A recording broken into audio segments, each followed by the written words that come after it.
Inilah kisah penciptaan. Pada mulanya ketika Allah mula menciptakan alam semesta, bumi belum berbentuk dan masih kacau bilau. Samudra yang bergelora, yang menutupi segala sesuatu, diliputi oleh kegelapan yang pekat, tetapi kuasa Allah bergerak di atas permukaan air. Allah berfirman, "Hendaklah ada cahaya," lalu cahaya pun ada. Allah berpuas hati melihat hal itu, kemudian mengasingkan cahaya daripada kegelapan. Dia menamakan cahaya itu siang, dan kegelapan itu malam. Setelah malam dan pagi berlalu, itulah hari yang pertama. Kemudian Allah berfirman, "Hendaklah ada kubah untuk membahagikan air menjadi dua bahagian, dan membendungnya dalam dua tempat yang terpisah." Lalu hal itu berlaku. Demikianlah Allah menjadikan kubah yang memisahkan air yang ada di bawah kubah itu daripada air yang ada di atasnya. Allah menamakan kubah itu langit. Setelah malam dan pagi berlalu, itulah hari yang kedua. Kemudian Allah berfirman, "Hendaklah air yang ada di bawah langit mengalir ke satu tempat agar tanah kelihatan." Lalu hal itu berlaku. Allah menamakan tanah itu darat, dan kumpulan air itu laut. Allah berpuas hati melihat hal itu. Allah berfirman lagi, "Hendaklah tanah mengeluarkan segala jenis tumbuh-tumbuhan, yaitu jenis yang menghasilkan biji-bijian dan jenis yang menghasilkan buah." Lalu hal itu berlaku. Demikianlah tanah mengeluarkan segala jenis tumbuh-tumbuhan. Allah berpuas hati melihat hal itu. Setelah malam dan pagi berlalu, itulah hari yang ketiga. Kemudian Allah berfirman, "Hendaklah ada benda-benda terang di langit untuk memisahkan siang daripada malam, dan untuk menunjukkan permulaan hari, tahun, serta perayaan agama." Benda-benda terang itu akan bersinar di langit untuk menerangi bumi. Lalu hal itu berlaku. Demikianlah Allah menjadikan dua benda terang yang besar, yaitu matahari untuk menguasai siang dan bulan untuk menguasai malam.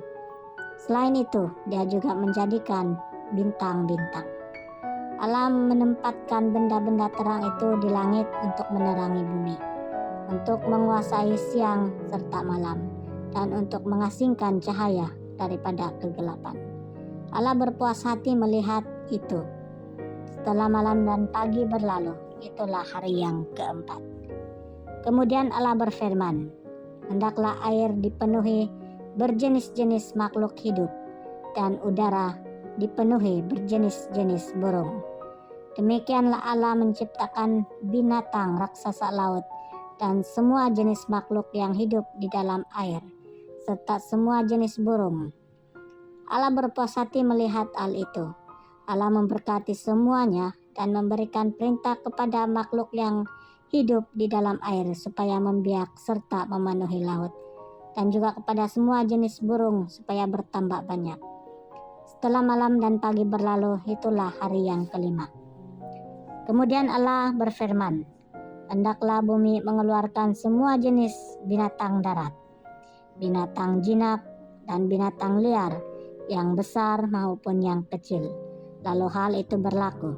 Demikianlah Allah menjadikan semuanya, dan Dia berpuas hati melihat hal itu. Kemudian Allah berfirman, "Sekarang kita akan mencipta manusia yang akan menjadi seperti kita dan menyerupai kita. Mereka akan menguasai semua ikan, burung, serta binatang lain, binatang jinak dan binatang liar yang besar maupun yang kecil." Demikianlah Allah menciptakan manusia dan menjadikan mereka seperti dirinya sendiri. Dia menciptakan mereka lelaki dan perempuan. Kemudian Dia memberkati mereka dan berfirman, "Hendaklah kamu mempunyai anak cucu yang banyak, supaya keturunan kamu menduduki seluruh muka bumi dan menguasainya. Hendaklah kamu menguasai semua ikan, burung, dan binatang liar. Aku memberi kamu segala jenis tumbuh-tumbuhan yang menghasilkan biji-bijian dan buah-buahan sebagai makanan kamu. Aku memberikan rumput dan tanaman berdaun sebagai makanan kepada semua burung dan binatang liar yang lain. Lalu hal itu berlaku. Allah memandang semua yang sudah dijadikannya dan dia sangat berpuas hati. Setelah malam dan pagi berlalu, itulah hari yang ke-6. Dengan demikian selesailah penciptaan seluruh alam semesta. Pada hari yang ke-7, Allah menyelesaikan pekerjaannya, lalu dia berehat. Allah memberkati hari yang ke-7 dan menjadikan hari itu sebagai hari istimewa, karena pada hari itu Allah berehat setelah menyelesaikan pekerjaannya. Demikianlah riwayat penciptaan alam semesta.